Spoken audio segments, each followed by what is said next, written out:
Bom dia, irmãos. Feliz sábado para todos vocês. Graça, santificação e paz. Estou muito feliz de voltar a estar aqui com vocês, no Conectados com Deus, para juntos estudarmos a palavra do Senhor, para juntos dedicarmos a nossa adoração e o nosso louvor a Deus. Vamos estudar a sua palavra um pouquinho?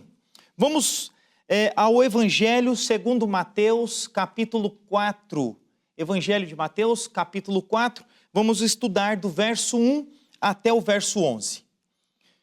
Pegue aí a sua Bíblia e vamos estudar a palavra de Deus. Pegue a sua caneta também para você grifar as partes importantes e fazer as suas anotações. Então foi conduzido Jesus pelo Espírito ao deserto para ser tentado pelo diabo. E tendo jejuado 40 dias e 40 noites, teve fome. Chegando-se a ele o tentador, disse: Se tu és o Filho de Deus, manda que estas pedras se tornem pães. Ele, porém, respondendo, disse: Está escrito, nem só de pão viverá o homem, mas de toda palavra que procede da boca de Deus. Então o diabo o transportou à cidade santa, colocou sobre o pináculo do templo e disse: Se tu és o Filho de Deus, lança-te daqui abaixo, porque está escrito, aos seus anjos dará ordens ao teu respeito. Tomar-te-ão nas mãos para que nunca tropeces em alguma pedra. Disse-lhe Jesus, também está escrito, não tentarás o Senhor teu Deus. Novamente, o transportou o diabo a um monte muito alto e mostrou-lhe todos os reinos do mundo e a glória deles. E disse-lhes, tudo isto te darei, se prostrado me adorares.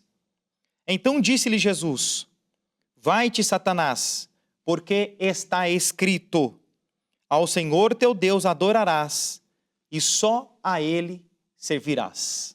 Amém. Muito bem, meus queridos irmãos, existem algumas coisas importantes na leitura da palavra de Deus que eu preciso compartilhar com vocês. Vamos contextualizar para podermos entender este momento onde Jesus foi tentado pelo diabo e as conquistas que ele teve sobre tais tentações. A primeira coisa que eu quero dizer para os irmãos é o seguinte: as respostas que Jesus deu, elas se encontram no livro de Deuteronômio. O livro de Deuteronômio, ele foi escrito por Moisés aproximadamente, faltando apenas 2 anos para que o povo de Israel entrasse na terra prometida. Ou seja, o que eu estou querendo dizer com isso? Vocês se lembram que quando eles saíram do Egito, eles deveriam passar por 40 dias ali no deserto. Depois desses 40 dias, eles já entrariam na terra prometida, chamada Terra de Canaã, que foi prometida lá para Abraão, os seus pais, os pais dos israelitas. Muito bem. Só que quando os espias foram vigiar a terra, passaram por algumas cidades, por alguns locais onde havia muitos inimigos. Quando eles voltaram, todos deram até um bom relatório da terra prometida, da terra de Canaã. Porém, o trajeto de 40 dias não foi positivo a mensagem, a comunicação que foi dada por 10 dos 12 espias. Somente 2 deram uma mensagem positiva, que foi Josué e Calebe. Com essa rebeldia desses 10, com essa informação negativa a respeito da jornada até a terra prometida, o povo de Israel ficaram com medo, temeram, ficaram rebeldes, se rebelaram, ficaram irados e tentaram contra a vida de Moisés, contra a vida de Arão, contra a vida de Josué, de Calebe. Os irmãos se lembram bem dessa história. Então Deus disse para eles que em vez deles peregrinarem durante 40 dias, eles iriam peregrinar durante 40 anos. Isso mesmo, 40 anos de peregrinação. Mas não parou por aí. O que Deus havia dito também? Deus disse assim, olha, vocês não vão entrar na terra prometida. Somente a quarta geração de vocês poderão entrar. Vocês que saíram do Egito não entrarão. Aqui faz uma total diferença para podermos entender a tentação de Cristo e por que as respostas de Cristo foram com base em Deuteronômio. Vejam só, se já tinham passado 38 anos, eles peregrinando pelo deserto, faltando 2 anos para entrar na terra de Canaã,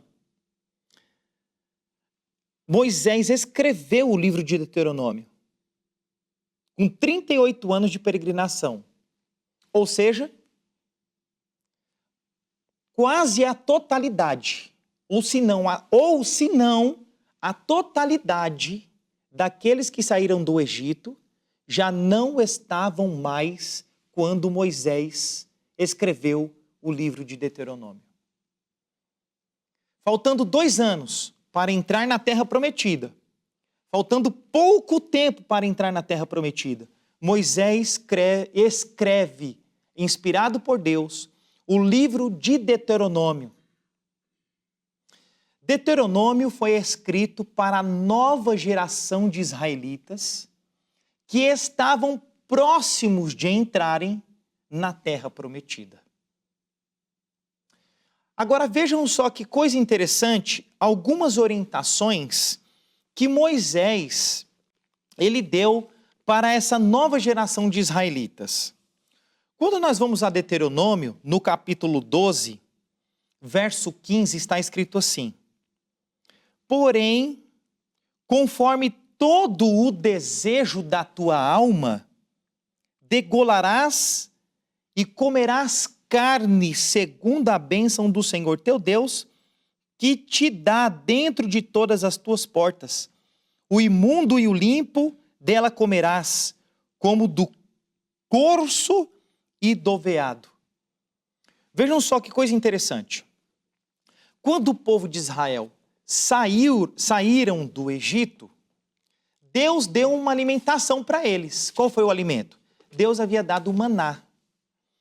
Passou um período onde eles só comiam maná todos os dias, Deus dando essa bênção da alimentação para eles, provendo a necessidade deles, eles se lembraram das comidas que tinham no Egito. O povo de Israel estava assim. E a Bíblia descreve aqui, Moisés, no capítulo 12, ele diz o seguinte, que segundo o desejo do seu coração.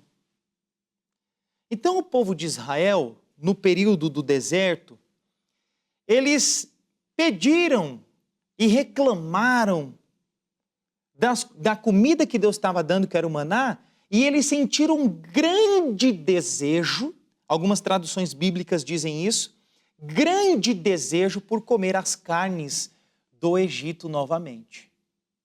É por isso que o próprio Moisés, aqui no próprio livro de Deuteronômio, no capítulo 8, no verso 3, Deuteronômio 8, verso 3, ele diz assim para essa nova geração, olha só. Ele diz assim, capítulo 8, verso 3. E te humilhou, e te deixou ter fome, te sustentou com o maná, que tu não conheceste, ou seja, não conheceste, porque eles tiveram um grande desejo de quererem comer as comidas do Egito, nem teus pais o conheceram, para te dar a entender que o homem não viverá de pão, mas de tudo que sai da boca do Senhor. Olha que coisa interessante. Sabe o que Deus estava querendo dizer aqui, meus queridos irmãos? Deus estava falando através de Moisés à nova geração de israelitas e, na verdade, estava dizendo para eles o seguinte: olha, os seus pais, durante a peregrinação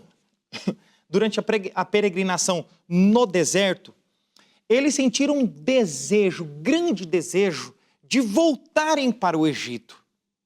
E lá no Egito, comerem as carnes que eram oferecidas. E Deus tinha oferecido alimentos melhores, alimentos mais saudáveis. No caso, o maná. Deus tinha dado o maná. Hoje, o povo de Deus também tem uma dieta separada, que é a dieta vegetariana. Porque o plano de Deus é que voltemos a nos alimentar de acordo com o que Ele planejou na criação. Gênesis capítulo 1, verso 29. O plano de Deus é que nos alimentemos de frutas, legumes e verduras. Isso é o mais saudável para nós. Descasque mais, desembrulhe menos. Esse era o plano de Deus no deserto, mas eles sentiram saudades do Egito. No Egito, eles passaram 215 anos como escravos, sentindo o desejo agora de voltar a serem escravos para comerem os manjares que eram oferecidos no Egito. Manjares que não eram saudáveis, porque se fosse saudável, Deus não teria dado maná. Já fazia logo de cara, assim, no deserto, chover carnes. Ah, mas Deus deu a carne, porque choveu cordonizes. Mas por quê? Nós lemos aqui, Deuteronômio capítulo 12, por causa do grande desejo que o povo tinha. Deus não trabalha conosco pela nossa salvação, pela nossa vida de santidade, nos forçando a fazer alguma coisa. Ele nos exorta, Ele nos orienta, faz a jumenta falar, para poder nos trazer uma exortação, uma orientação, para interceder por nós. Envia Jesus Cristo para pregar, envia Jesus Cristo para morrer por nós, que intercede por nós no santuário celestial. Ele faz de tudo, tudo que Ele pode, tudo que Deus pode fazer por nós, Ele faz. Mas Ele não interfere no livre-arbítrio que Ele nos deu. Isso é uma escolha nossa. E se nós queremos, Ele permite acontecer, segundo a nossa vontade. Ele permite acontecer, porque você quer muito isso. Então Deus permite. Foi exatamente o que aconteceu no deserto. Só que Moisés estava dizendo para essa nova geração que iria entrar na terra prometida. Olha, os seus pais tiveram um grande desejo de comer as coisas do Egito, de voltarem a serem escravos no Egito, para comer as coisas de lá, os manjares que não eram saudáveis, para fazerem coisas que violavam seus princípios éticos, morais. Eles queriam voltar, preferiam estarem como escravos no Egito para comer aquilo que não era saudável. Mas eu quero dizer para vocês, nova geração de israelitas, que estão entrando na terra de Canaã, nem só de pão viverá o homem, mas de toda a palavra que procede da boca de Deus. Vamos voltar para o Evangelho de Mateus agora, vamos entender algumas coisas. Quando Jesus Cristo estava no deserto, passou 40 dias em comunhão com Deus, Satanás apareceu. Jesus estava jejuando, Satanás apareceu para ele em forma de anjo e disse para ele, olha, você está com fome. Se tu és o Filho de Deus, transforma estas pedras em pães. Irmãos, deixa eu falar uma coisa importante para vocês. Satanás, ele tem trabalhado em nossas vidas para nos afastarmos de Deus. E ele nos tenta fisicamente e espiritualmente. E podemos dizer com toda certeza que essa primeira tentação aqui de transformar as pedras em pães é uma tentação física para afetar a vida de comunhão que Jesus tinha com Deus. Tá claro? Em primeiro plano, a tentação foi física. Entendam bem, a tentação foi física, porque fisicamente, de forma, vamos materializar, de forma material, ele estava com fome, não era uma fome espiritual, era uma fome física. E Satanás o tentou na sua necessidade física. Nós temos uma teoria chamada, na psicologia, a teoria de Maslow. Os psicólogos, os alunos de psicologia, Os psicólogos mesmo formados já estudaram a teoria de Maslow. A teoria de Maslow é uma pirâmide, onde Maslow coloca as necessidades básicas de um ser humano. E a necessidade básica de um ser humano, ela está relacionada muito ao aspecto físico. E Jesus Cristo foi tentado numa questão física. E Maslow, na sua teoria, lá na sua pirâmide, na base da pirâmide é o seguinte, nós temos algumas necessidades. Primeira necessidade, uma das necessidades básicas do ser humano, ele precisa de segurança. Segurança. Aí você tem na sua casa um cachorro, um pitbull, um Rottweiler. Ou se você não tem, você tem um cachorrinho doméstico, mas você tem, de uma certa forma, uma segurança, um portão elétrico para você entrar com o seu carro de forma mais rápida. Você mora em condomínio fechado, você mora em apartamento, você tem seguranças, você tem câmera na sua casa. De alguma forma você tenta se prevenir para ter segurança. Para o quê? Para que o inimigo não tente com a sua vida, ou seja, o físico. Não tente com a sua vida, que é o físico. Essa é uma necessidade. E em busca dessa necessidade de segurança, às vezes nós violamos os princípios morais. Nós violamos a lei de Deus para buscar adquirir tais seguranças para a nossa vida. Satanás nos apresenta a oportunidade de termos algumas coisas que vai suprir essa minha insegurança. A insegurança de ter segurança, que é uma necessidade física que você tem, para ninguém tentar contra a sua vida. Eu não vou nem dizer para te roubar, para levar seu celular, o seu dinheiro, porque isso você depois adquire de novo, você trabalha, você rala e você consegue tudo de novo, não é isso? Mas o que nós mais desejamos é a preservação da vida. Você quer viver. Então, por isso que você quer se sentir seguro de alguma forma. E aí Satanás ele fala, olha, aqui está uma oportunidade para você de você transformar estas pedras em pães. Ou seja, aqui está uma oportunidade de você ter segurança. Isso pode acontecer na sua vida, mas você precisa fazer tais coisas aqui. Aí você acaba violando os princípios que você tem em sua vida, que são os princípios éticos, que são os princípios morais, que são os princípios da lei da saúde, que são os princípios cívicos que nós temos perante a sociedade. Nós fazemos isso. Mas Jesus disse assim, olha, nem só de pão viverá o homem, mas de toda palavra que procede da boca de Deus. Maslow fala sobre uma outra necessidade bastante importante, que é a necessidade de dormir. Você precisa dormir, é uma necessidade física. Só que nós também, em nome do trabalho, em nome de alguma coisa, no nosso dia a dia, nós violamos estes princípios. O ser humano não foi programado para dormir tarde da noite. Não foi. O ser humano foi programado para dormir cedo. Antigamente, muito antigamente, as pessoas dormiam junto com as galinhas. O que eu quero dizer isso? Lá no puleirinho? Não. Quando as galinhas iam lá para o seu puleirinho, as pessoas já estavam também se recolhendo dentro dos seus lares para poder dormir no máximo 8 horas. Elas iam dormir. Hoje as pessoas estão dormindo 1 hora, 2 horas da manhã, 2h30 da manhã, violando os princípios da lei da saúde, perdendo qualidade de vida por conta disso. Em nome do quê? Em nome do trabalho, em nome do dinheiro, para suprir alguma necessidade. Mas se lembre que Jesus disse assim, olha, nem só de pão viverá o homem, mas de toda palavra que procede da boca de Deus. Outra coisa, outra necessidade básica do ser humano é de reprodução. De reprodução. Eu posso dizer que a força que move o mundo é a reprodução. E qual é o nosso desejo natural que Deus colocou no coração de todo ser humano? É fisiologia isso. Não é pecado isso.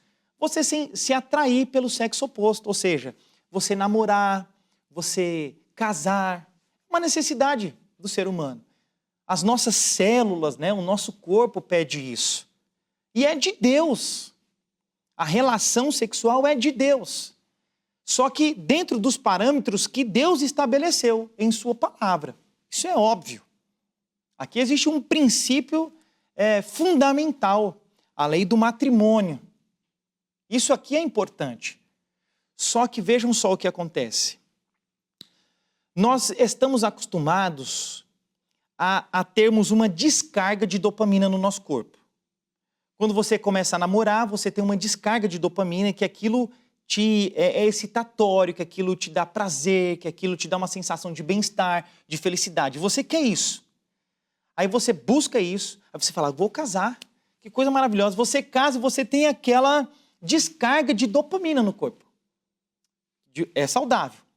Só que os anos vão passando dentro do seu relacionamento, ou até mesmo dentro do seu namoro, do seu noivado, você vai percebendo que a coisa vai ficando comum, e você fala, nossa, aquela sensação que eu tinha lá no passado, eu não tenho hoje mais. Não estou tendo. Aí você diz assim, não, então eu não amo mais essa pessoa, será? Não, você se acostumou com aquela descarga de dopamina que você recebe. Aí você vai se aventurar no extraconjugal. Aí você quer trair o seu cônjuge, a sua esposa, o seu esposo. Você quer trair. Aí você trai porque você recebe uma descarga que você não estava recebendo de dopamina. E aí você vai se tornando, aquilo vai se tornando um vício na sua vida. E isso não é correto. Então, para você sentir aquela sensação de bem-estar, de felicidade, para suprir, de repente, uma necessidade física que você tem, você viola os princípios da lei de Deus.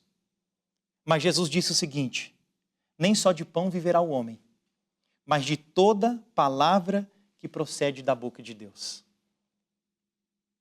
Uma outra necessidade que nós temos é a necessidade de comer. 2 vezes por dia, 3 vezes por dia. Tem gente que come 1 vez por dia só, começa de manhã para a noite. Tem gente que faz 6 refeições.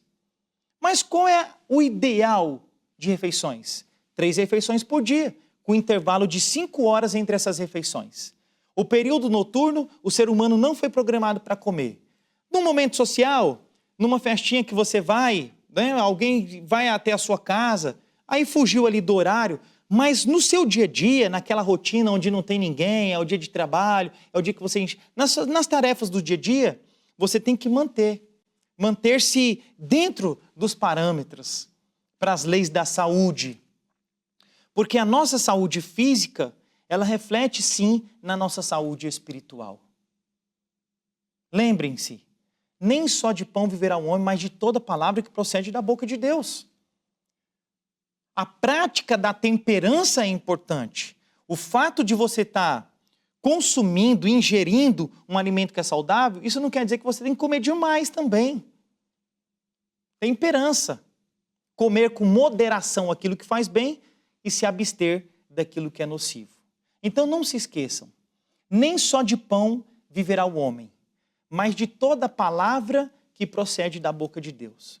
Esta é uma das grandes tentações que nós que vivemos nos últimos dias da história do mundo, que falta pouco. Eu não vou falar 2 anos, não podemos marcar data para isso, mas eu posso dizer que nós somos a última geração, segundo as profecias, nós somos a última geração que está diante da terra prometida, da Canaã celestial, da Nova Jerusalém, segundo as profecias de Daniel e de Apocalipse.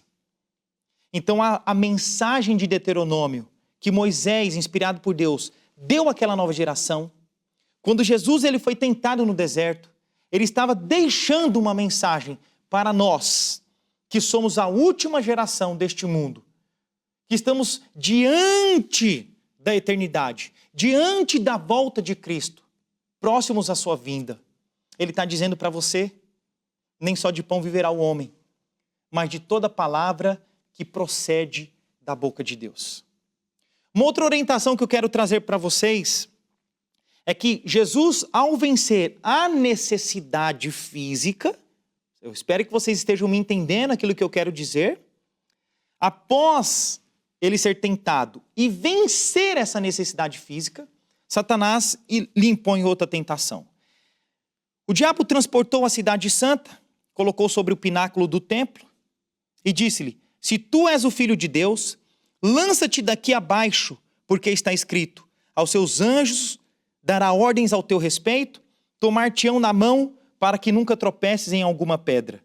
E Jesus disse: não tentarás o Senhor teu Deus. Soberba. Aqui é uma outra coisa importante.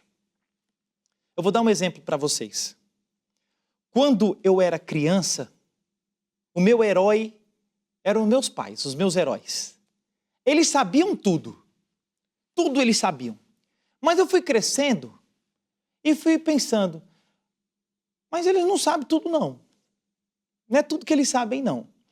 E aí, conforme você vai se desenvolvendo, você vai começando a questionar algumas coisas que você não acha que é muito correto. Aí você começa a estudar, você começa a se desenvolver, você respeita os seus pais. Mas vocês acham que agora o seu conhecimento é superior, que vocês sabem mais do que eles. Ou assim nós procedemos com as pessoas que são mais velhas. Estou dando só um exemplo, que eu tenho certeza que você já passou por isso também. De olhar para os seus pais e falar, não, agora eu sei. Eu sei como que faz, eu sei como é que não faz. Eu sei a hora que eu devo acordar, eu sei a hora que eu devo levantar, eu sei a hora que eu devo comer, eu sei o que eu tenho que me vestir. Nós somos assim. E achamos que a maneira como nós pensamos e agimos, está tudo bem. Está tudo bem. Mas nós relutamos em seguir a palavra de Deus, em obedecer. Por exemplo, quando Deus diz assim, na sua palavra, que os cristãos devem se vestir com modéstia. A modéstia cristã no vestir. O que isso quer dizer? Nós não podemos, no nosso vestuário, tanto homens quanto mulheres hoje, tá? Hoje está assim. Homens e mulheres. Nós não devemos despertar sensualidade. Não devemos despertar sensualidade no sexo oposto, ou mesmo com pessoas do mesmo sexo, que está assim também hoje. Não devemos despertar isso. Devemos nos vestir com modéstia, a modéstia cristã. Só que às vezes eu acho que a minha maneira de vestir está boa. E se está despertando sensualidade, é no olho do outro. O importante é eu me vestir e me sentir bem. E eu começo a dizer assim, não tem nada a ver, não tem nada a ver isso. Já viram essa pessoa falar, não tem nada a ver, não tem nada a ver, isso daí é na cabeça do outro. Ah, eu vou me alimentar aqui, eu vou comer, eu vou usar alimentos industrializados. Tem gente que fuma, vive 90 anos. Tem gente que fuma, viveu até 105 anos. Tem nada a ver, eu vou comer do jeito que eu quiser, a hora que eu quiser, vou dormir a hora que eu quero também, porque não tem nada a ver isso. Não tem nada a ver. Já viu aquela palavra, né, essa palavra do nada a ver? Nada a ver. Por quê? Porque nós achamos que o que nós pensamos, por aquilo que já vimos, por poucas experiências que a gente, pela cosmovisão que a gente tem de vida, nós achamos que sabemos de tudo. Deixa eu falar uma coisa importante para vocês. Dentro do nosso DNA, tem uma coisa chamada assim, chamada reserva genética. Reserva genética. Nós, seres humanos, não expressamos todo o potencial do nosso DNA. Sabiam disso? Ou seja, o que eu sou aqui agora, isso que vocês estão me vendo, é isso aqui, ó, do meu DNA. É quase nada do meu DNA. Por que se eu sou a expressão, sei lá, 5%, 1%, 10%, 20% do meu DNA, por que eu devo ter soberba? Achar que eu sei tudo, que eu sou bom em tudo, faço o julgamento da vida das pessoas achando que a minha vida é a melhor de todas e o meu julgamento sobre os outros é a verdade. Por que eu tenho que desobedecer a palavra de Deus achando que os meus próprios caminhos são os melhores caminhos? Por que isso?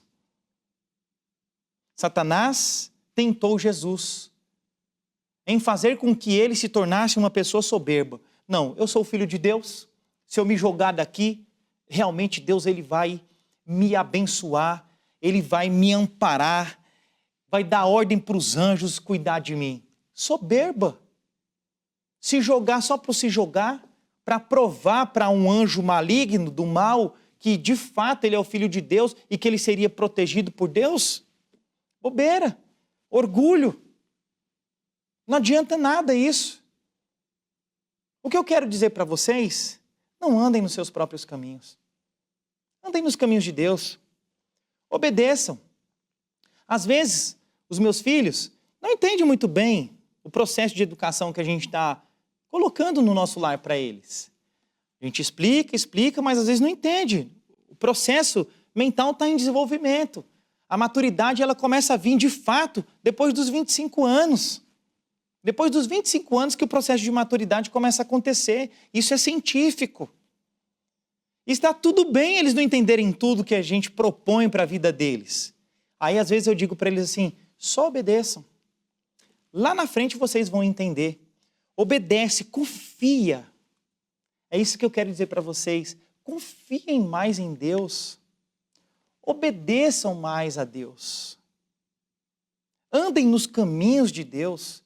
Mesmo que vocês não estejam entendendo os motivos pelos quais você deve obedecer, se está na palavra de Deus, se aquilo que está escrito, ela tem um conjunto de verdades, porque assim, eu não posso pegar um texto da Bíblia e já aplicar na minha vida, não. Eu tenho que pegar vários textos que falam sobre o mesmo assunto para fazer essa aplicação.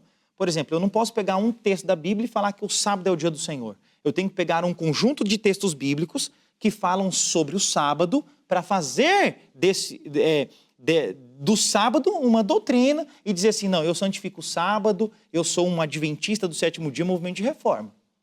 Então você vai ler tudo sobre saúde aqui que tem na palavra de Deus, vai aplicar. Sobre o vestuário, sobre tudo que fala sobre modéstia, aí você vai fazer a aplicação. Assim para todos os processos que Deus pede de santificação para a nossa vida. Tá? Você vai estudar a palavra de Deus, às vezes você não entendeu muito, nossa, mas é esse o caminho. Eu vou só obedecer. E você vai ser feliz por isso. Tudo bem?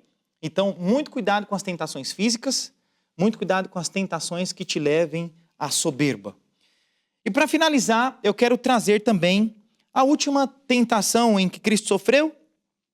Ele venceu essa, mas aí novamente Satanás o transportou, a partir do verso 8, o transportou o diabo a um monte muito alto, mostrou-lhe todos os reinos do mundo e a glória deles. E disse-lhe, tudo isto te darei, se prostrado me adorares.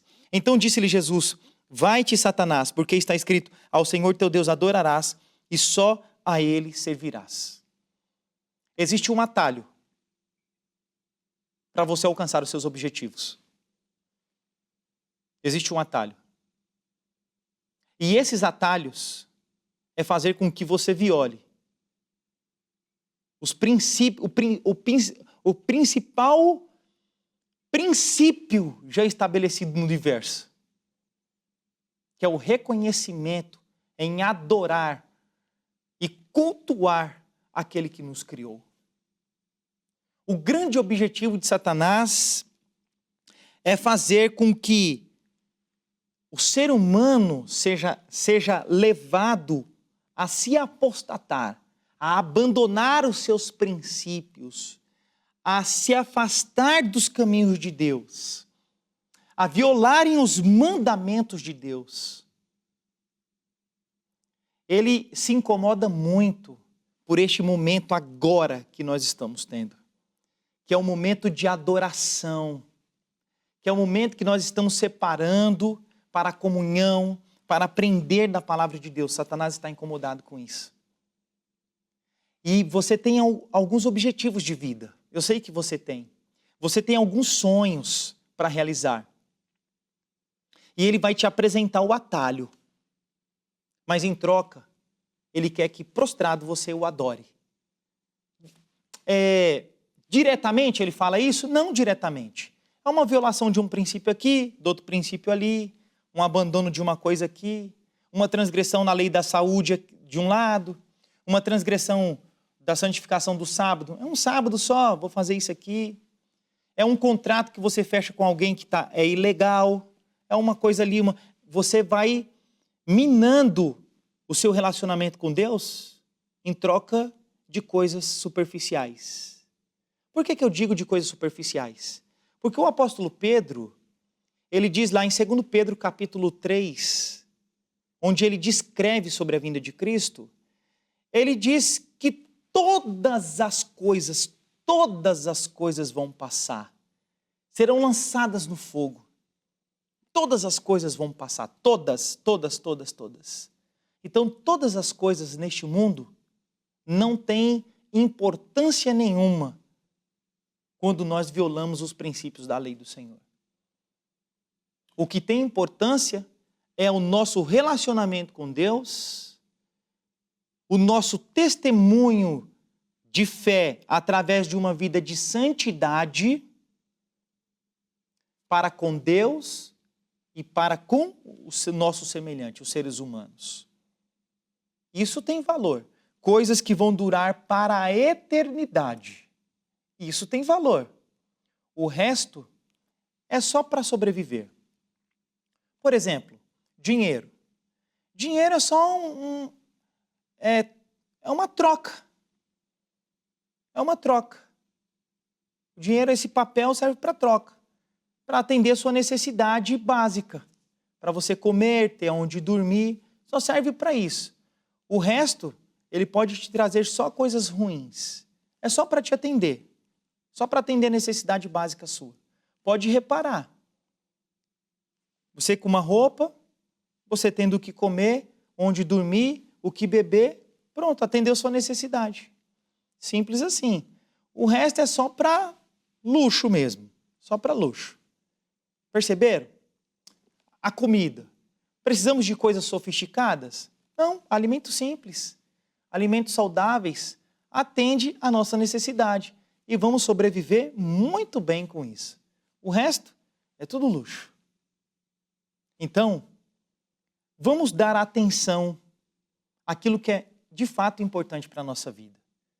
Que é o nosso relacionamento com Deus.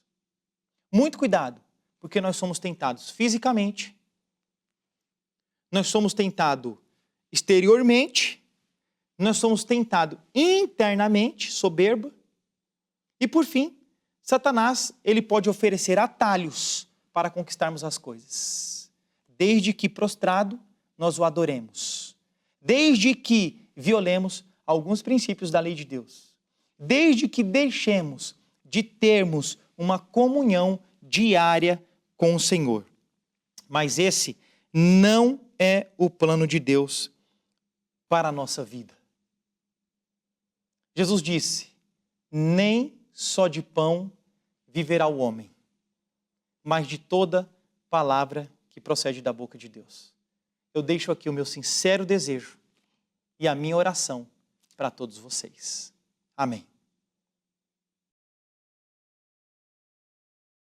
Se de alguma forma essa mensagem tocou o seu coração, compartilhe com seus amigos e familiares. Deixe o seu like, se inscreva no canal para receber todas as mensagens que ajudarão a edificar a sua vida espiritual. Deus te abençoe sempre.